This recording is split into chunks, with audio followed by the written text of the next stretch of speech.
tense one here for TSM. Already so much pressure on this org, on this roster after the worst year that they've ever had. Last year, they bounced back. They have an incredible end to the split, and they certainly do not want to see that end here today.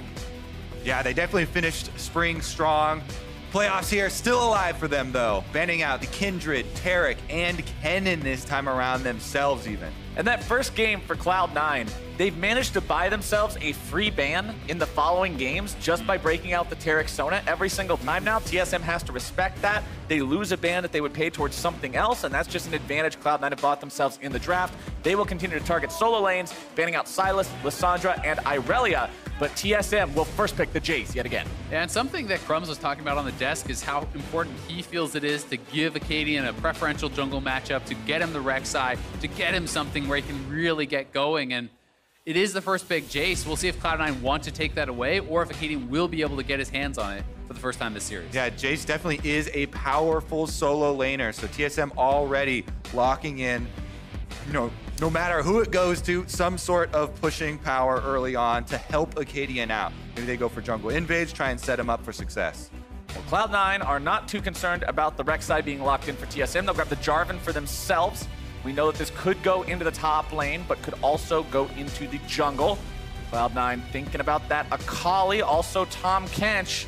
We know the TK can make those saves, and especially up against the Jace, that global power, that split push shutdown. Exactly, just such a strong answer. Zeyzal played incredibly well on it last game, and because you know, TSM likely want to play side lanes, this is a great answer for later. We do have double flex pick here for TSM. This is what they ran in game number 1, the exact 3 picks.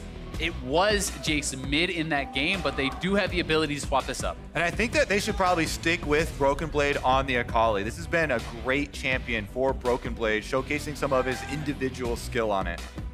Cloud9 are going to go ahead and grab themselves the Gangplank here yet again. They'll take that one up there against that Jace or that Akali. It's not going to be the tank versus carry style matchup from game number 1. Instead, Licorice is putting on those carry pants here yet again. It'll be very interesting to see if TSM wants to now, flex that Jace up to top at all because of that GP. I do think that Jace is such a strong early matchup into GP and can have maybe even more early power compared to that of the Akali, where GP still does have the ability to actually trade back during Shrouds. And a lot of it has to rely on, yes, the Jace can get an advantage versus GP and try and mine some turret plates, but the really breaking point comes from jungle dives. If you go up there, support whatever top laner you're trying to pressure that GP with, go for a kill early, dive him under the turret, that's where you can actually break open the early game against someone like that. And I think that would be huge. And you also have the added kind of wrinkle here of the ability to then swap who is actually matching up against the GP. If GP is against Akali and tries to get early MR for a Hextreaker, then all of a sudden Jace is up there up against you, and it forces you into the kind of these more neutral builds where you have to look like something for Asterix instead of building armor or instead of building MR when you don't know what the lane assignments could be later on. Mid-game lane assignments can be very, very potent here with this type of setup. So far though, already past second ban phase, looking at a possible revive for Cloud9 with the Zillion hover. About Zillion with TK already locked in leads me to believe we're going to be seeing a mid lane Zillion unless we see some wacky shenanigans with different bottom lane picks. And they're stacking up some frustrating champions to deal with. Looking for kills I know it.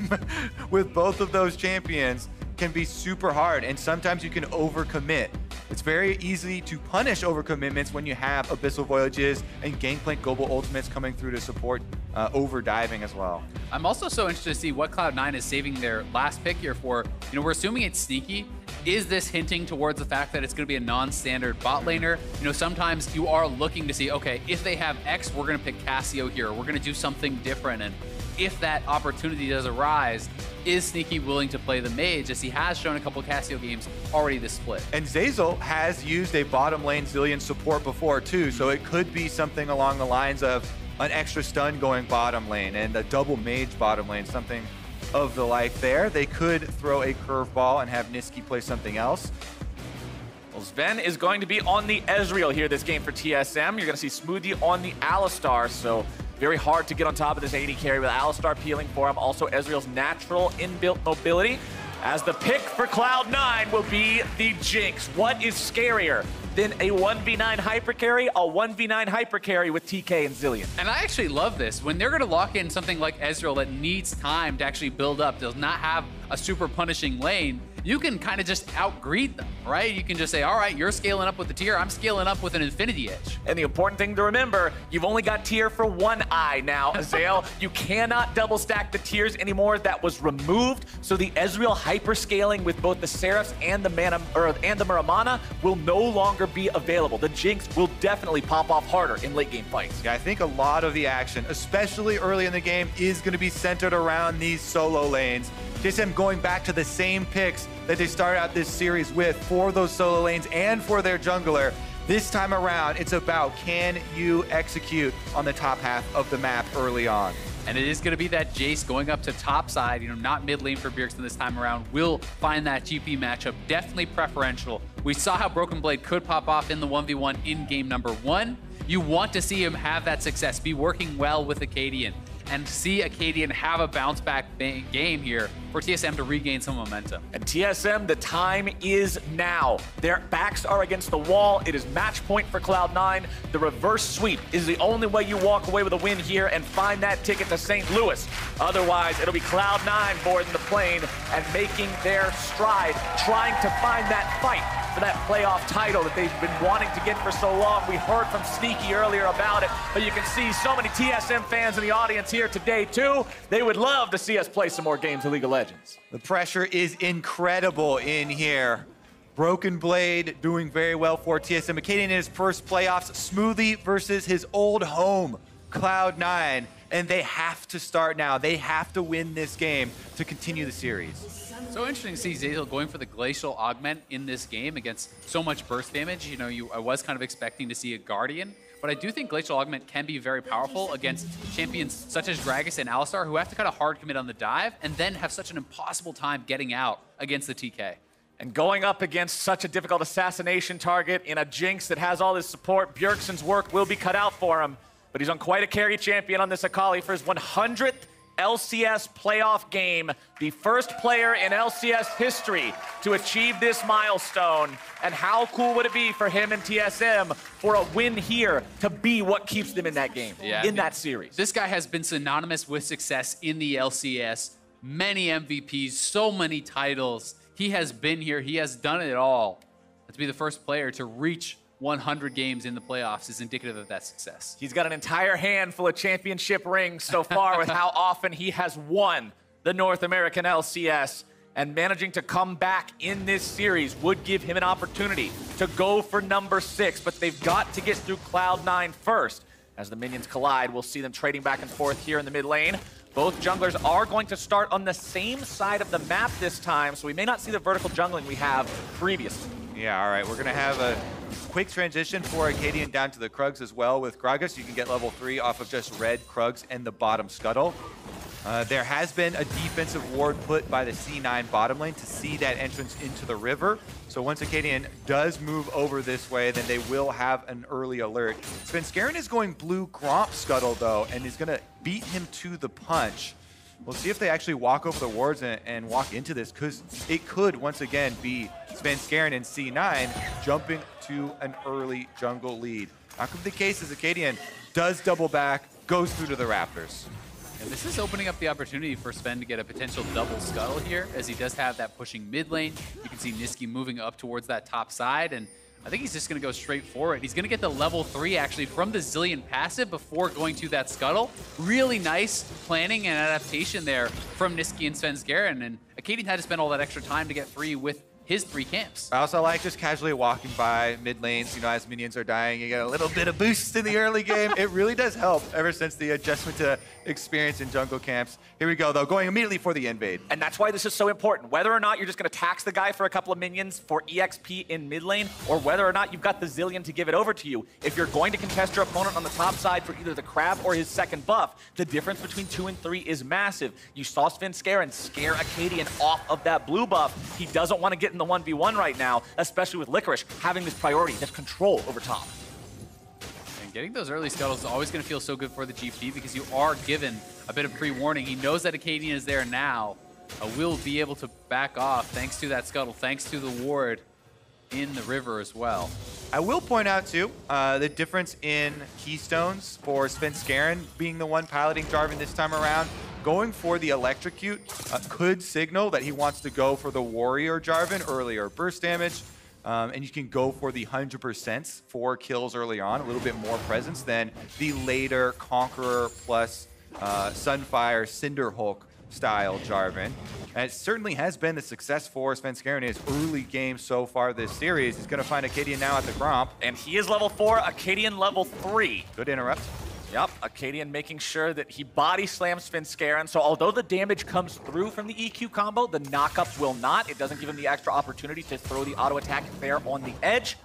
Gragas' body slam does have priority over pretty much every other movement ability in the game. If you cast yours the same time they cast theirs, you're going to come out on top. Yeah, and despite the fact that Svenskeren didn't get to take away the blue or the Gromp or anything like that, he spent all this time tracking Acadian, and that is allowing Licorice the ability to actually push. And he's actually playing this matchup so aggressively, he's just autoing the minions to get the Grasp proc ready, and then looking for the trade with the Q to proc that Grasp. And he is the one bullying this matchup where he's supposed to be on the back foot, scared all the time about a potential Gragas gank. He's having free reign.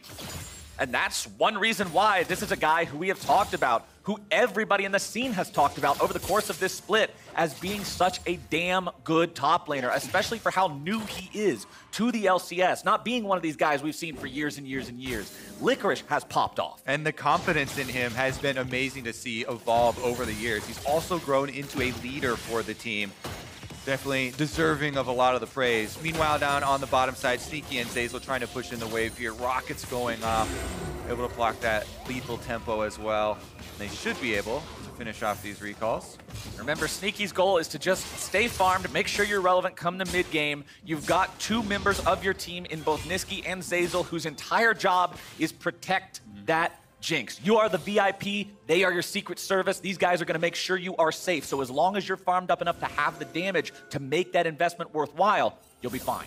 And not only is it the revive and the safety brought from that Tahm Kench, I just think that the speed up from Zilean is so enormous, allowing Jinx to dodge in and out of these fights, get additional hits off with the rockets, and that in combination with the Jinx passive, get excited when you do get a kill, can make it so threatening for these squishy members on the side of TSM, because we're not expecting any true tank whatsoever to come out from them. We're expecting an AP Gragas. We're expecting all these squishy members. Yeah, once again, it's TSM looking for a more split map. They have a lot of individual possible plays they can create. Ezreal's very safe at peeling for himself, where the solo laners can create things. But C9 do have a lot of possibility of bringing their champions together.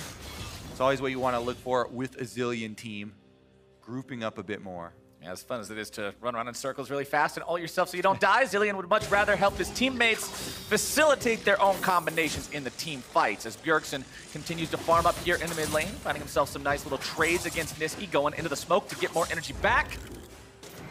Niski not going to be taken low enough to be forced to use his ultimate, but Bjergsen definitely maintains control here in this mid lane as Acadian finds Svenskeren in the jungle, throws down a couple of wards, trying to keep track of him. Remember, it's been Svenskeren who has popped off in both these past couple of games in this series. He's been the one really pressing Cloud9 forward and being this leader, getting himself into the fights, finding the opportunities to make the plays, and if Acadian can keep him a bit more under control, that might be a big factor in TSM coming back. Svenskeren does land the smite there, does get the level 6 for his Jarvan, but mid lane, Acadian looking for Niski here. An early ult comes out from the Zilean. He'll walk away, but because he doesn't actually die, he won't receive any sort of healing. Remember, too, about the Akali E, if Bjergsen is able to get Niski to pop his ultimate early, and then you get one of those E's on him as he's trying to run away, you can go in later, wait for the duration to fall off. Not going to be the case that time around if they use it early on in the trade. But definitely something to watch out for. Timing is so important with Zilean. It really is. It's target selection and timing, or else the champion is almost useless. And I think that it was an intelligent early ult from Niski, because there's a Predator Gragas walking in the side. If you get hit by a body slam flash, you're going to die before the ultimate comes out. So giving the respect to TSM that could be happening is a worthwhile trade. But he is going to be without that ultimate for a little while, as Zilean does have a reasonable cooldown on it in the early game. But as we all know, once you get to that late game, it can start coming out multiple times per fight sometimes. Yeah, the late game Zillion ultimate on about a 30-second cooldown. As you can see, Broken Blade putting the damage onto Licorice here in the top side. That Jace winning the lane as you would expect him to now, has the serrated Dirk, so as those shock blasts land, it's going to be piercing plenty of armor, none of which has been built yet on Licorice. Sometimes you see players build a little bit of early armor against a Jace to sort of nullify the lethality. That will not be the case here. Svenskeren and Zeyzal heading into Svenskeren's top side jungle. He knows that Acadian's been looking at this part of the map, so he wants to bring backup in case he's getting invaded.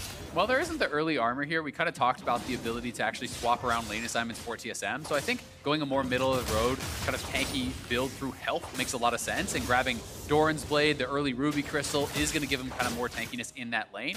Because if you itemize too heavily towards armor, all of a sudden Bjergsen could show up to your lane and say, where's your magic resist, bro? Yeah. Also, something we're seeing right now as the bottom lanes got their support recalls off, Zeyzal did go over to the top side of the map, possibly threatening some map movement up there with the Abyssal Voyage on the top side if TSM did go aggressive. Not going to be the case, though. They continue defensive play, wards on their own side of the map primarily. And I like seeing these farming ults coming out from Licorice's Gangplank. Sometimes you see players be afraid to do this, especially when you compare pro play to like a solo queue type of environment. They always want to save the ulti to make some kind of a play, try to snipe a kill, but Licorice recognizes the importance of utilizing it to maintain wave control, not lose too much presence in there as he is going to fall behind further and further in that lane. Instead, just wants to make sure that he stays rather equalized, as Svenskeren has found his way onto the Mountain Drake and will look to take that one down. Yeah, this should be C9's because there's been a recall from Acadian, and Broken Blade on the top side doesn't have teleport back yet ready. So C9, control wards go down, vision turns off for TSM, and they should be able to secure this Mountain Drake. No tormented soil to come through the wall.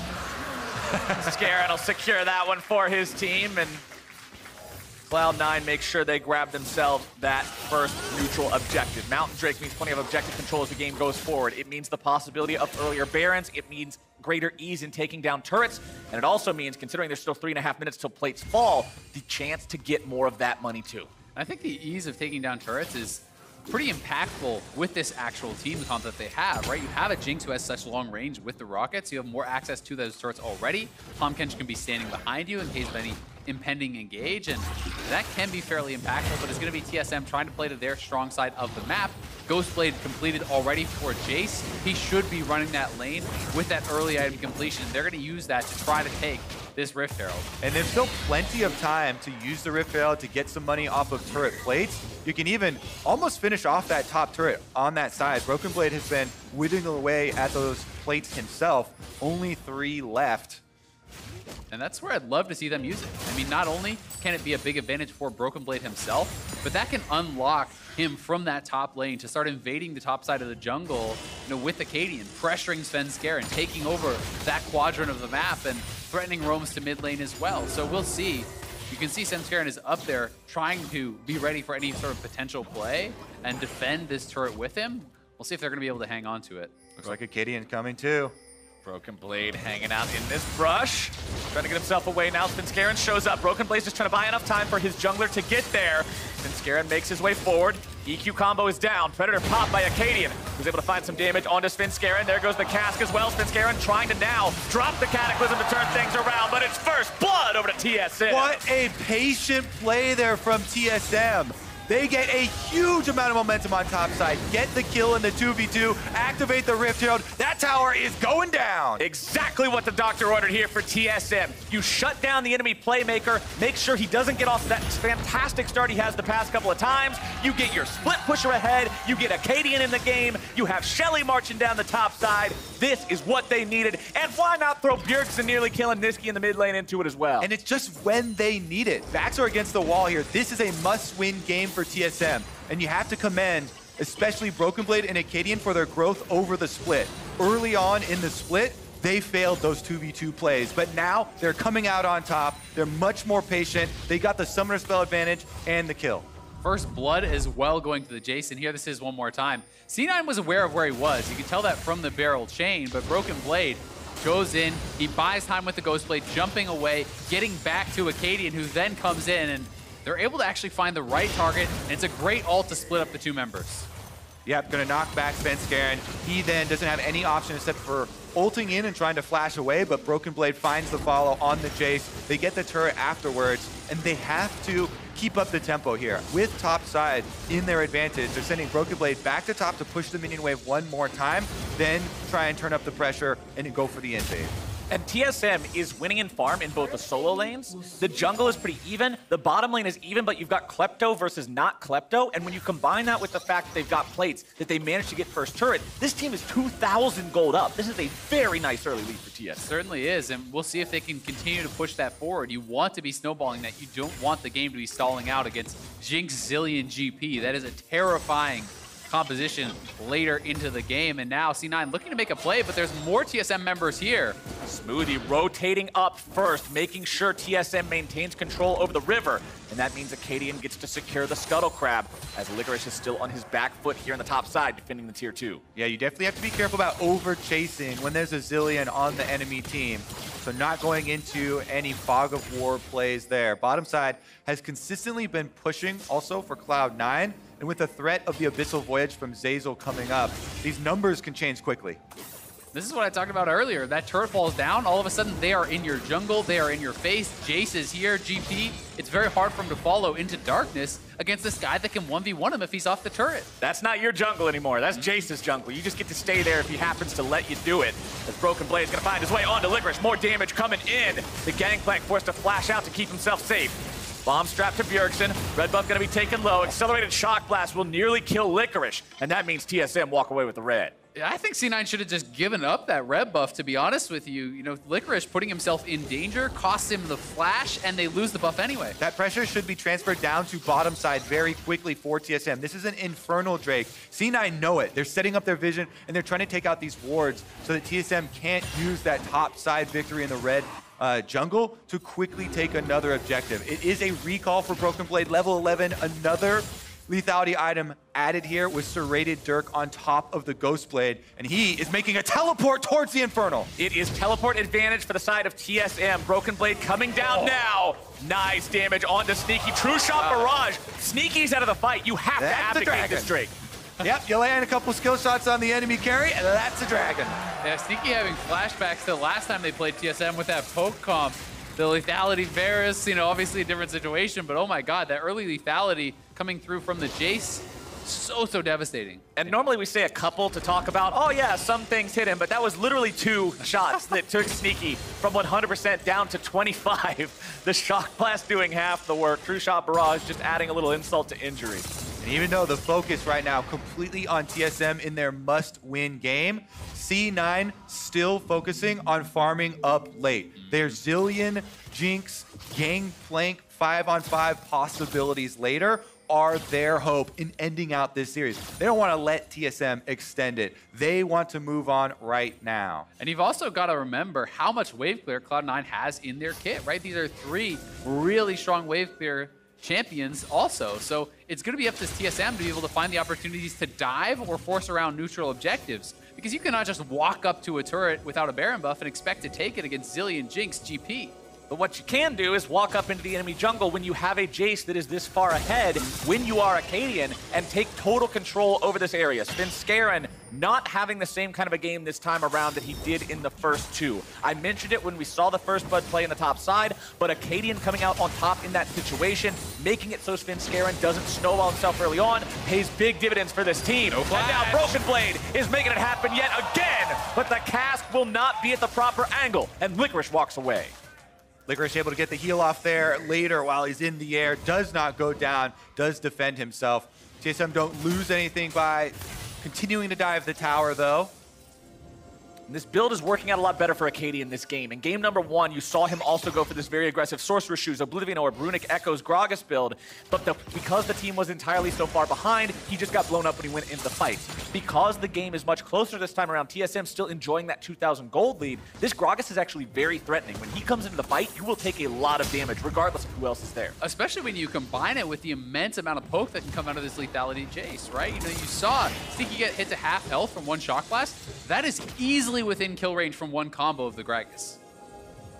Cloud9 moving up now, recognizing their chance to maybe clear out some vision, but Sven's going to return some poke. Nice zap over the wall there from Sneaky to try to equalize a little bit of that.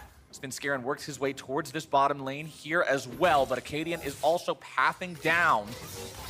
Sneaky trying to trade back and forth. Autos with Sven.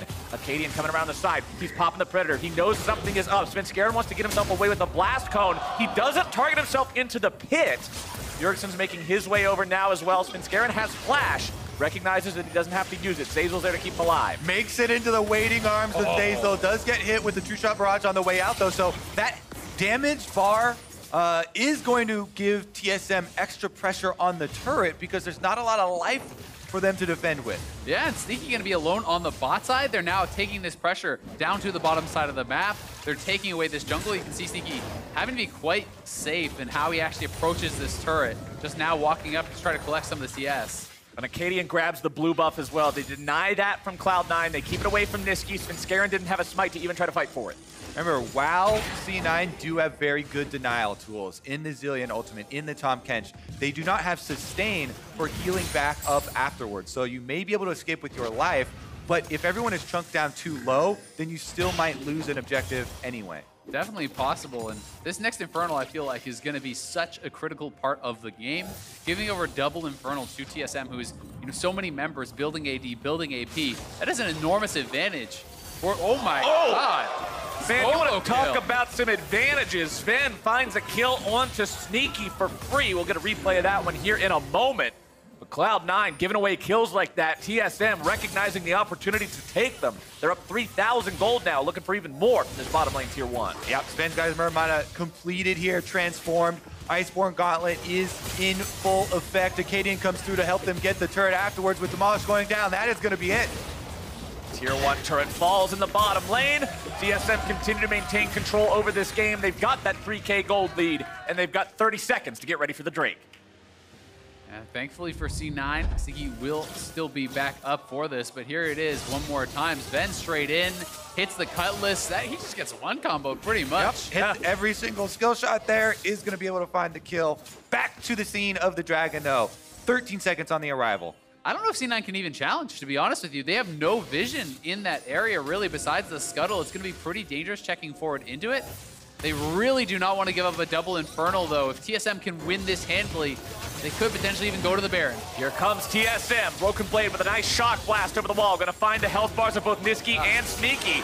The Zillion nearly killed. True Shot Barrage will find him, but critically, it does not pop the ult. Niski goes home with 5% HP, and TSM will take the Drake. That's going to be it. You do enough damage. Even if you don't get a kill, you get the objective. And TSM land poke damage, forcing the Zillion ult, forcing him back to base, finding that extra percentage increase to their damage output. That is 2 Infernals stacked on top. And they're going to be so happy about the spawns of those dragons when they have this early advantage to be able to get those Infernals to try to combat the power that C9 will certainly have later is going to be huge. And it's like you already said, this isn't a team that's 2 guys that like an Infernal and then 3 meatballs. Everybody's dealing out damage on this squad except Alistar, but that is still so much pain coming out of the side of TSM. And if you're a TSM fan, you like the way this game is looking. The first couple of games looked a little rough, but the squad is doing an excellent job bouncing back here in this third one. Broken Blade and Acadian specifically. Acadian with that Morello Namicon completed means even any heals that might come out from the side of Cloud9, mostly just the Gangplank Orange as well as any lifesteal that might be built, will not be nearly as effective. Sneaky is the next target. Broken Blade waiting around. Not going to overextend, though. You can see the vision control really doing a lot. And Zazel coming up the river here means there's too much defense. So some good restraint shown by Broken Blade there. Gets the damage poke off, but does not forfeit his life. Now we got to see how TSM can play around the Baron. We saw Cloud9, how effectively they were able to play that style of game in the last game with this sort of an advantage. It's now TSM who have the stronger positioning, who have the double Infernal, and you want to see them wrest that Dragon control away, wrest that Baron control away. And something that TSM haven't been able to do before, which they are set up to do now, is get side lane pressure. Broken Blade gets attacked, 2v1. All right, Zazel's coming in. This is what we were talking about with Tahm Kench being able to punish the split pushers. EQ combo not going to find the mark, but Sneaky's able to grab himself the kill with the super mega death rocket. C9 get their pick. Abyssal Voyage, so big. Always mentioned in these split maps. Zeyzal finds it, and that is C9 getting some gold back for themselves. And not just getting gold back for themselves, but they get on the board and they get it on the Jinx. Sneaky is already at 2 items with the Infinity Edge and Runam's Hurricane. Jinx, one of those traditional crit marksmen that you want to see hit 3 big items and then she's online. That's sort of a timer that TSM has to be very cognizant of. Yeah, and off of that kill, he has enough gold for another Zeal. So that is very, very close to that kind of dangerous point in the game. And it's C9 who do have control around this Baron, trying to clear out some wards, maintain that for themselves. And they're another member on the map right now. This is so critical every single damn Benzel has time. ult. It's Niski being taken down super low, but never actually killed. The ultimate never gets to proc the heal, and TSM is doing so well at making sure this Zillion is just completely suppressed. Again, the damage done, you get an extra amount of pressure, and TSM needs to keep that pressure up for the rest of this game. All lanes are trying to push ahead, threatening a dive here. Acadian's charging up. Smoothie over the wall might be able to make something happen here as well. Svenskeren looking to come back around from the other side. Acadian going to be taking a lot of damage, taken very low, having to get himself away. Sidestepping away from the rocket, goes into the stasis. The bombs come down, the damage goes out, and there goes Acadian, but mid lane turret will also fall. That is jungler down for TSM, but Broken Blade pushing heavily on the top side of the map, trying to chip away at this turret. They're now TPing in behind him. They're going to try to corral him and potentially go for a Baron after. If they can catch Broken Blade here, that'll be a pretty big pick, but Zeyzal's going to be interrupted. He tries to go in with the Abyssal Voyage. Instead, he's going to be taken down. Brought back to life by the power of the Zillion Ultimate, but can he get away for a second time? Thick Skin says no. Bjergsen says no, and TSM grabs a kill. Not only did TSM save Broken Blade with that stop, but they also find themselves another kill in the mid lane. Sven Trying to get himself away. Already had to pop the flash, getting away from Cloud9 here initially. Coming in. Moody trying to stop something. TP going in. True Shot Barrage cutting through Cloud9 health bars. Broken Blade into the back line. Going to be taken down by Sneaky. It's a 1-for-1 trade. It's a bloodbath in the mid lane. Bjergsen gets a double, though. They could actually transition over They're towards going. the Baron right now. There's a ward on it. This is going to be risky. Smoothie is fairly low, but they're starting it up. It looks like they're going to commit. I mean, there's no flash on Sneaky or Licorice. Licorice has no ultimate either. Gangplank cannot just fire the barrage in the pit to make this one cancel out. Zeyzal, Sneaky, Licorice moving forward, trying to stop this Baron at about 1/3 HP. Sneaky with a zap over the wall. Acadian has no stasis. Sneaky fires off the Super Mega Death Rocket. Acadian having to back himself away. Cloud9 will successfully ward them off the Baron. You can tell the pressure in this must-win game is at an all-time high. Baron down to 3,000 HP there, almost considering committing to it. Such a dangerous situation. They do back off. Let's take another look at how it started, though. Yeah, so Zeyzal had to walk so far up to actually get the range to ult over the top lane. He did not realize TSM was still in the area. So Sven, Bjergsen, Smoothie, they pull the trigger here and look to engage on it. Bjergsen commits, finds the extra kill. On the backside, we know how that one turned out. Look at the determination on his face. Bjergsen incredibly focused. On the backside, though, the Infernal Drake went to C9. And that is so important. The difference between a 3-0 Infernal comparison compared to a 2-1 comparison is massive, especially since the first ones are weighted so much more heavily now. Cloud9 closed a pretty big gap there. And you've got to check in on this gold lead. It has not been expanding really here for TSM since that first turret did get knocked down on the top side of the map, and that was a good 10 minutes ago. This is now Jinx, GP, Zillion closing in on those 2-3 items for a lot of these guys, and their team fight is becoming monstrously strong. The mantra they've been chanting, farm for late, farm for late, is starting to come true here. Sneaky in the mid lane, trying to get a little bit more on this Jinx. Zap's coming out, but when you compare what a Zap looks like to what Broken Blade's able to do with some lethality, it's not too scary just yet. So it's scary looking to go in, able to find the dump and multiple people. Broken Blade's already down, and Cloud9 find the attack. Smoothie barely getting himself away, but it's 2 dead on the side of TSM, and C9 head for the Baron. The huge engage for Svenskeren, he just bottles him up, and Sneaky and Niski knock him down. Huge turning point here. Can they actually force TSM to face check? Niski throwing out some bombs. Right as I said that Sneaky's poke didn't look quite like TSM's, that doesn't matter. They don't need the poke. They've got the hard engage. And with the teleport coming in, Cloud9 goes for Baron. Yeah, Sneaky TP's back. They are starting this up, and it's going to be TSM resetting. They will not contest this Baron. And now Cloud9 at match point with the Baron buff in their back pocket is going to be so big. It's up now to TSM to make a play. To Bjergsen, this 3-0 Akali to make something happen. We've been praising TSM for such a well-played early game so far, but now 28 minutes in, we're back to an even point in terms of gold, and we're to a point where Cloud9 now has the advantage in terms of momentum. Baron buff up on 5 members. They've set everything back to a neutral state, and they did it through this. Look at this clutch team fight by C9, choosing their moment. Sneaky, getting them on the run, grouping them up. The Licorice ultimate slowing them for Sven to get the perfect Cataclysm and find the rest of the kills. Niski then has an easy time layering those bombs in, and now it is a Baroned up C9 looking to come take their toll. Yeah, the AoE there is just so powerful. You have GP ult layered with the AoE ultimate from Svenskeren, and rockets hitting everyone, double bombs hitting all those members. 2 turrets already knocked down. Remember how powerful the C9 Siege is, because Jinx is on 3 items, has an incredible amount of range, and 2 people to protect her. What you just saw on screen is why we caution against that late game from this squad. C9 now melting through the turrets. And Sneaky knows, even though he's at half HP, he's still not in imminent danger. He's got the Zillion and the Tahm Kench right next to him at all times. He can stick around long enough to take down the turret and disengage. And remember, he did go 3rd item Bloodthirster instead of another Zeal item, so he can deal better with that poke. If he gets access to 1 wave, 1 camp, that is Jinx healing right back to full off of that. And I really like that tech choice, considering what you're up against, considering the weaknesses you pointed out earlier where you don't have a Sona or a Taric or something like that to keep you topped off. This could be the difference between a push lasting forever or having to go home after 1 wave. The big shield also helps out a lot with burst damage from Jace and Akali looking to finish you. So many of these fights we've seen TSM poking down a C9 member and forcing them back to earn an objective. Look at that gold graph. The time has come. C9 are taking theirs. They certainly are, but for TSM, you know, they're up against it. This is a must-win game for them. Bjergsen, you have to look at this guy. He's 3-0 on the Akali. He is at a strong point in the game.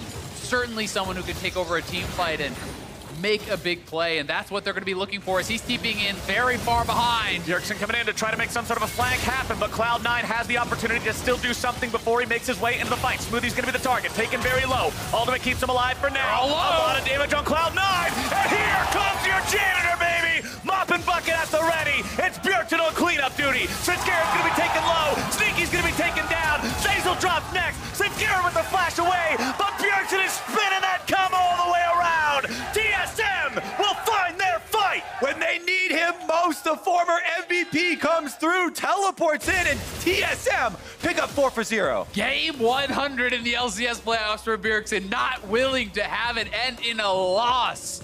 Monstrous fight there, but the coordination was not on point for C9. As you watch, the Devour and the Zillion ultimate will be used on Sneaky at the exact same time.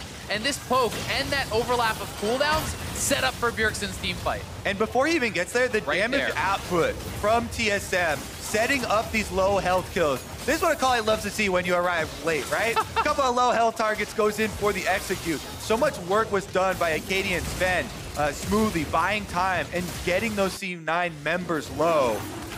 All business here for Bjergsen. That's got ice in his veins, man. And I just want to applaud Smoothie there, too, making sure he's just baiting everybody into the fight. He draws Cloud9 and saying, all right, guys, you want to hit the Alistar? And then sure enough, the cavalry arrives, and they run him down. Yeah, credit must be given to those who laid the groundwork for that fight, getting C9 members low. Now, though, that is just some life for TSM. They're still facing a very daunting task here. Jinx getting sped up by the Zillion, throwing crit rockets at your face. And this next kind of wave of neutral objectives coming up is going to be so critical. It's not only the Baron you have to deal with, it is now the Elder Dragon, which is going to be massive for either side. And it becomes more and more complex. TSM trying to play the side lanes, trying to pull them apart and find these difficult to execute on fights. And also now with the option of potentially trading objectives instead of committing to a 5v5. The first 2 games were swift victories here for Cloud9, but Game 3 is promising to be the kind of show that everyone was expecting from this series coming into the semifinal today. So many matchups historically between these 2 teams throughout playoffs at different stages. Many times before they've met in the finals, semifinals as well. Cloud9 want to make this one another victory for themselves. They would love to close this chapter as a 3-0, but TSM will not allow that to happen so easily. All right, Sneaky going offensive again, gets caught. Sneaky's on the front line, immediately going to be ulted by the Zillion. Zazel now has to save him when he resurrects, or else there's going to be some trouble. Sneaky's going to be gobbled up. Devourer keeping him alive. Nisqy getting himself away. Sneaky's going to be taken low. Bjergsen still looking to find the damage. He is dominating. Sneaky's in a fight, and Cloud9 is destroyed. TSM find another team fight. 4 more kills for themselves, and Nisqy's on the run. There is a damn good reason this man has played 100 playoff games. Bjergsen is putting the team on his back. He is finding the damage, and he is trying his hardest to get TSM this win. It's because he keeps on winning them and getting deep in these playoff runs, and TSM now looking to potentially crack an inhibitor tower. We'll see how far they can go. Nisqy does have very good wave clear and may want to defend this, but this is, again, feels like C9 maybe getting a bit overconfident there. Sneaky charging in on an Alistar, and Zazel was not close enough to actually devour him out. And the Baron is now on the map. TSM transitioning over. They should be able to burn this one down. The death chambers are still in effect for C9. No one around to contest. You started that sentence with the Baron is now on the map, and practically before you're even able to end it, the Baron is off the map. That one is secured by TSM and Acadian. These guys back in the driver's seat once again, and let's take another look. Sneaky so far forward. Yeah, Zazel needs to be right beside him if you're going to try to play that aggressively onto an Alistar. They do drop the Zillion ultimate immediately, but now you're on so much of the back foot. They're all chunked down, and in comes Bjergsen. Yeah, that was a big engage from Smoothie on his former lane partner. And then the execution from Bjergsen. 4 deep in C9 members. Finds the kill, survives, and TSM win the fight. A little bit of a cracked smile there from Acadian. He knows they're able to find these wins, and TSM now 5,000 gold up again. The pendulum swings back and forth between these two squads, and TSM will now look for a way to use this Baron, push this lead, punish Cloud9 for Sneaky's over-aggression. Fans wanted a 5-game series here, and C9 showing a lot of early domination. There's still life in TSM. And they're coming for the secondary turret first. Should be able to clean this one up. Licorice trying to clear those waves, though. Licorice takes the accelerated shock blast from Broken Blade. Sven needs one more auto attack to take down this tier 2 in the bottom side. Bjergsen will continue applying split pressure here in the mid lane, but Cloud9 lose the tier 2. Also worth noting, all of this vision on this side of the jungle here for TSM. They're trying to set up for a potential Elder. Their Baron will still have a minute left on it when the Elder does spawn. That means that C9 is going to be corralled in their base. That C9 will have a difficult time approaching that potential Elder Dragon. Sven taken down to half HP.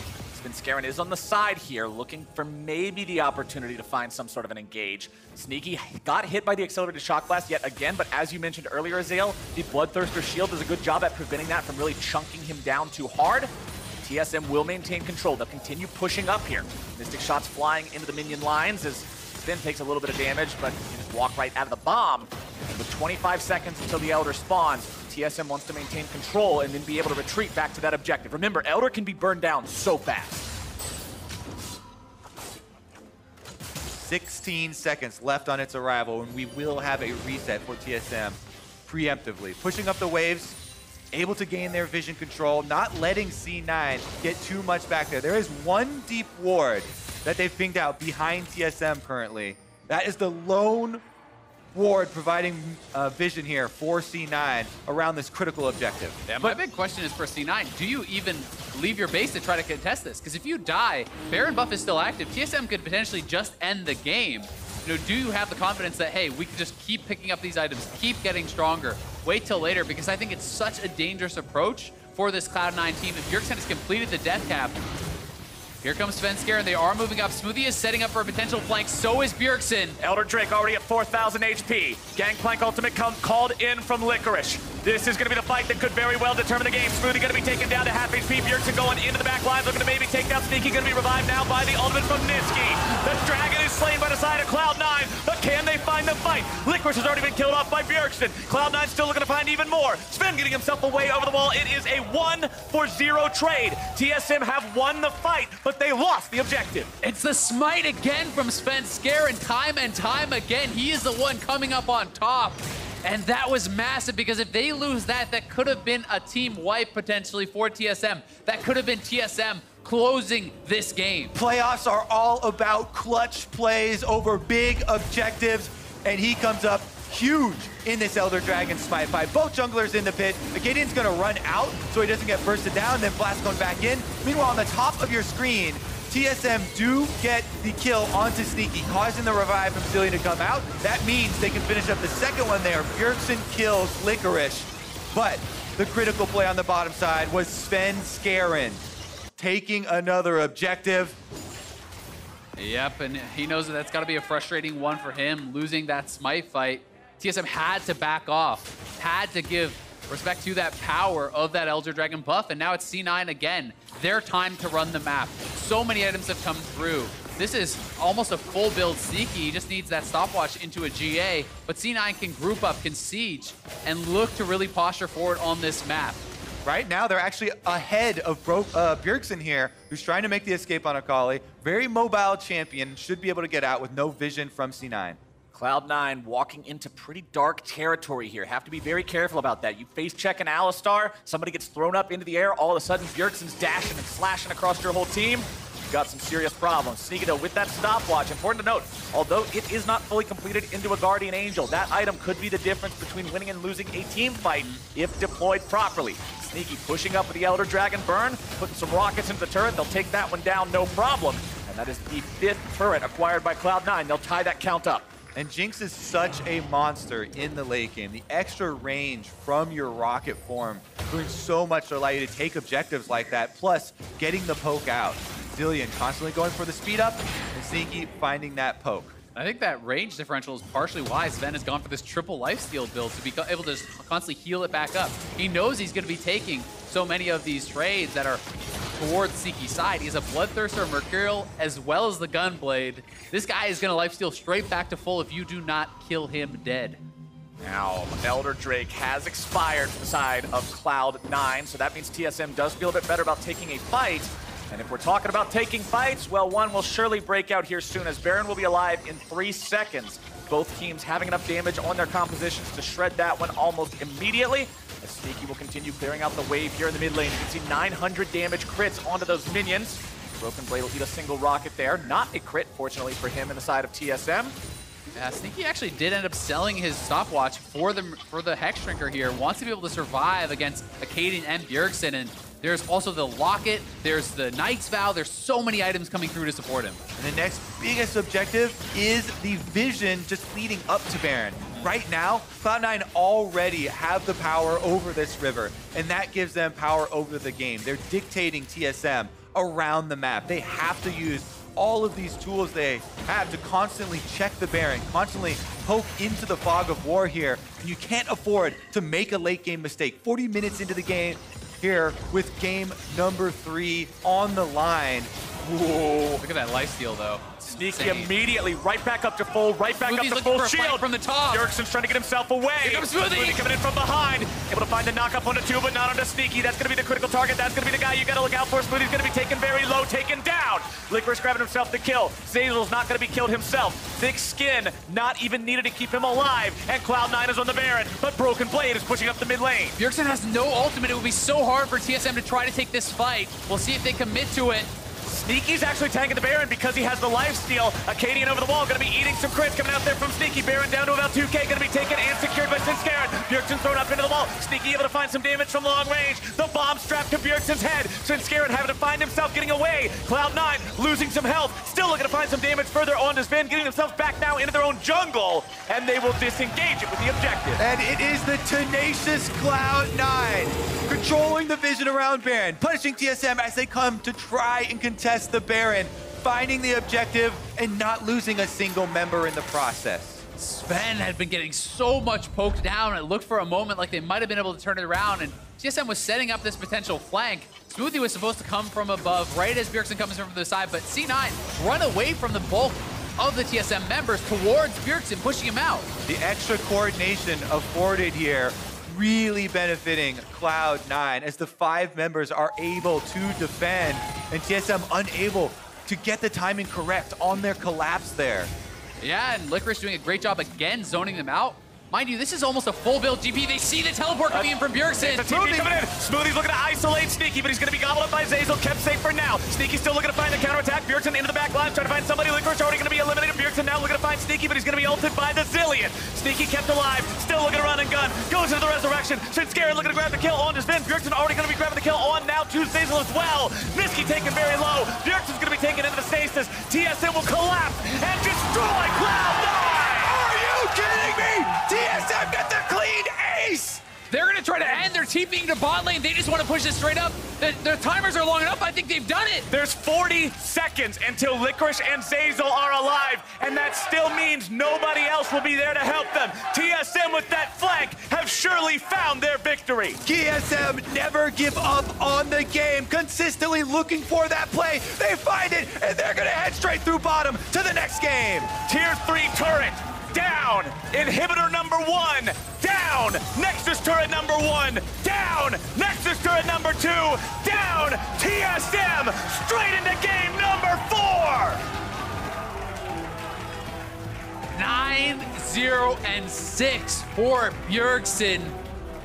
He put the team on his back this game. It felt like such an incredible performance in some of these team fights, but TSM so resilient to hang on and to find ways to win these team fights, approaching from so many different angles and making it so much of these little skirmishes instead of a straight up 5v5. That game was a brawl. Consistent Give me 2 more like that. Give me 2 more like that. Oh, yeah. Sven also did not die for TSM. The TSM carries putting out so much damage. This Ezreal remaining mobile, landing a lot of the poke in a range disadvantage there. It's just such big stuff and such a clutch moment there for TSM to stay alive. I mean, it was insane. This was essentially a full build for most of the C9 members. They had this ultimate late game 5v5 comp, it felt like, but TSM was able to pull them apart, to section out little parts of the fight. So you have Sneaky over the wall, awkwardly fighting a little 2v2 there, and then you have Licorice on the side getting killed off by people, and they're just getting segmented in so many different ways. TSM played these fights out incredibly.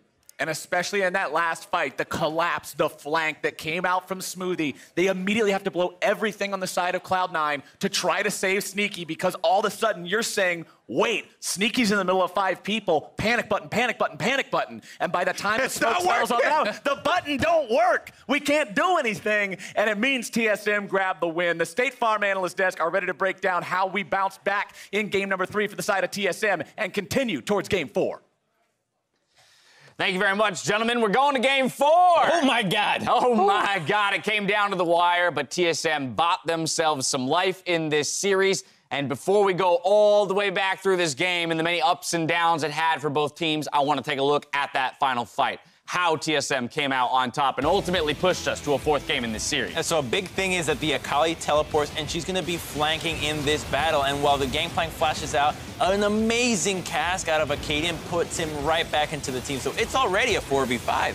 I mean, they had the tools all game long, and you saw them constantly fishing for Smoothie flanks, combo with Bjergsen flanks, with Acadian barrels. And this is finally the fight where all those elements came together, and they could split up the fight into different areas, make it so that you're not fighting straight front to back versus GP Jinx, and blow up one of those hyper carries instantly. Right, there wasn't enough threats on C9's side with the Zillion being so far behind. He gave all the farm to Jinx, and when your Zillion isn't doing damage, you don't have to pay attention to the Zillion. So they marked the Gangplank, got him killed instantly, and then you just see Bjergsen running through the entire team like, I'm coming for that Jinx. The only person left the only one he cares about. Like, he ultis through the Jarvan. Even though Jarvan did a really good ulti to try and zone him, it just didn't matter. It's Akali. I want to give you a fun fact about Jarvan in the playoffs so far. His record is 1-8. Ooh. Stop picking Jarvan, guys. Stop it. It doesn't work. This is not the Jarvan region. Go back to Rek'Sai.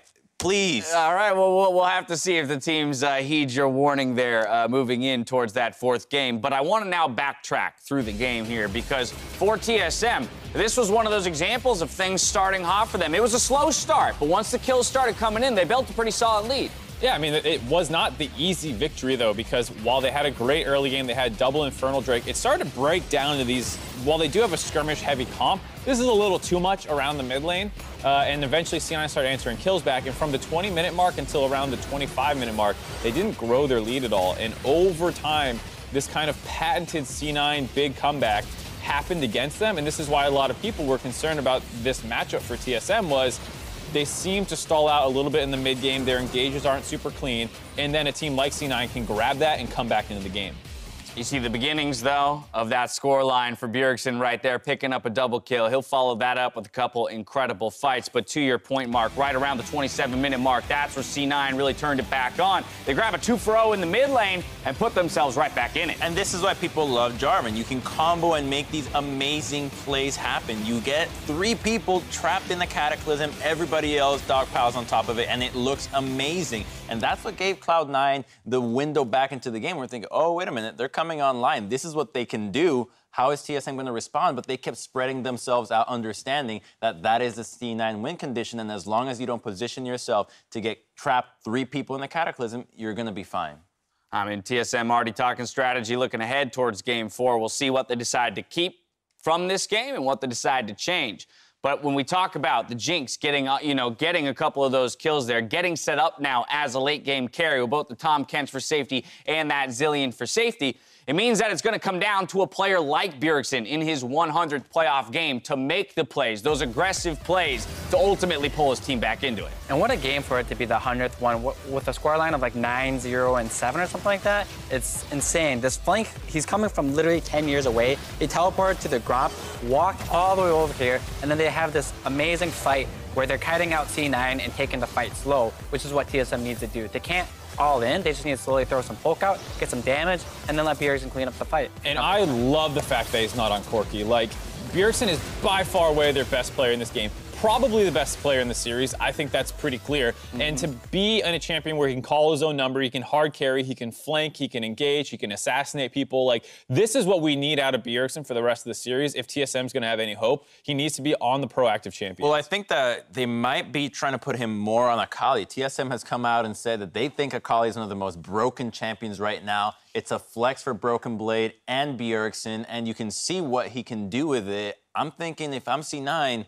maybe it's time to get rid of this champion, because with the zone of invisibility, you're essentially tanking for an indefinite amount of time, and that zone is something that does really well against these protect a single carry composition where you're just not capable of dealing damage. Right. In game 1 and 2, he had very poor lane matchups. The Jace into the Zoe is not favorable for Jace, and his second lane matchup was not that great either. But with Akali into Zilean, that's a really easy lane for Akali. She gets the free farm. You might not kill Zilean, fine, but you get the free farm, and that's a great lane already. And on the same token, C9, I think, up 2-0 felt like we'll take a late game comp and force TSM to beat us. They beat you, so like, don't go so reactive. They had 0 winning lanes. They had Jarvan that's supposed to be aggressive early, but had no setup in any lane. And they said, we'll sack the early game and we'll go late. And they tried to do that, but TSM beat them. Yeah, TSM with side selection will pop back over to red. So while they win on blue, they're going to go ahead and flip the script here. So I want to talk about that mid lane matchup. Maybe with red side high, what would you want to see TSM do here? Do they just wait for 5th pick, secure Bjergsen the best possible matchup, let the MVP player on your team carry you all the way through to your finals? Right. They keep doing flex picks between mid and top, but it seems that Broken Blade's doing well in top lane, so you might be able to give him just a blind pick there and then let Bjergsen take a stronger carry mid, or at least a favorable matchup, to see what he can do with it. Because with that most recent game that you won, that was almost all on his shoulders. A bit later in the game, early game is other people, but give him a strong matchup. Let your star carry, try and carry, and see how that goes for you. Put a spotlight on the mid lane for this Game 4, as TSM have made clear they're not here to roll over. We'll see if they can reverse the series in Game 4.